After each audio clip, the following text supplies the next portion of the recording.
You may not know the company's name, but you almost certainly know Herman Miller's products, whether you know it or not. They've made millions of these chairs and some of the most iconic designs of the past century. This is a stand-up desk. It's a stand-up desk. This roll top is a very unique feature. Brian Walker is the CEO of Herman Miller, which has such a storied history, it maintains an archive. We'll hope my key works, right? Good there for we you. go. These are the things the company wants to remember. They're all sort of recognizable. I've seen these chairs all over the place. But there are some things it might want to forget. This is where the office cubicle was developed. It all started, innocently enough, with a designer named Bob Probst, who in the late 60s came up with what he called the Action Office. You moved it, you changed it with you. What exactly is Action Office? Well, I'm walking through it right now. In 1972, a company film promoted the Action Office as a place where workers could mingle with each other, and the walls were supposed to be easily movable, even welcoming. All this in one office? Why not all this in one office? Businesses like the part about the walls, just not the part about the flexibility. A lot of us in business want to have uniformity. It was a lot easier to make these things follow the same pattern. And thus was born in the 70s the Cubicle Farm, squared off, soul-killing monuments to monotony.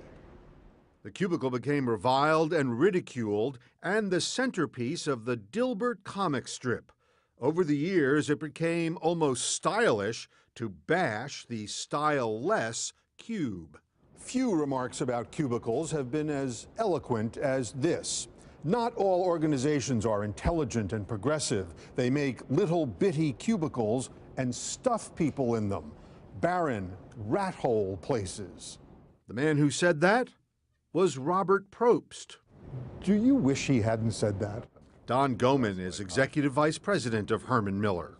No, I think that's a very appropriate comment, because these tools, these systems are like a toolkit that can be used in good and bad ways.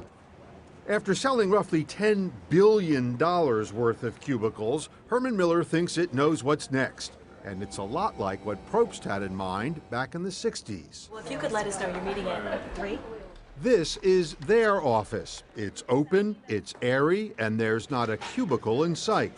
Parts of it look more like a living room or a Starbucks than an office. It was designed by Laurie G., a company vice president. I can't believe I'm asking this, but why does this work better than a cubicle culture? You know, it really works better because it's all about the speed of innovation and the connectedness to other people. Nobody has a private office. Nobody, not even the CEO. This is your office? This is my new corner office. I just moved in about 2 months ago. In the coming weeks, Don Goman's engineers at Herman Miller will unveil new looks for offices with walls that really are movable. And you can move it around as you need. Boy, it really is light. Look at this.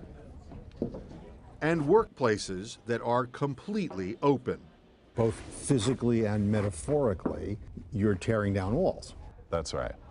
But Herman Miller knows what can happen to what seem like great ideas, so it probably makes good business sense that in one whole section of their factory, they are still turning out cubicles.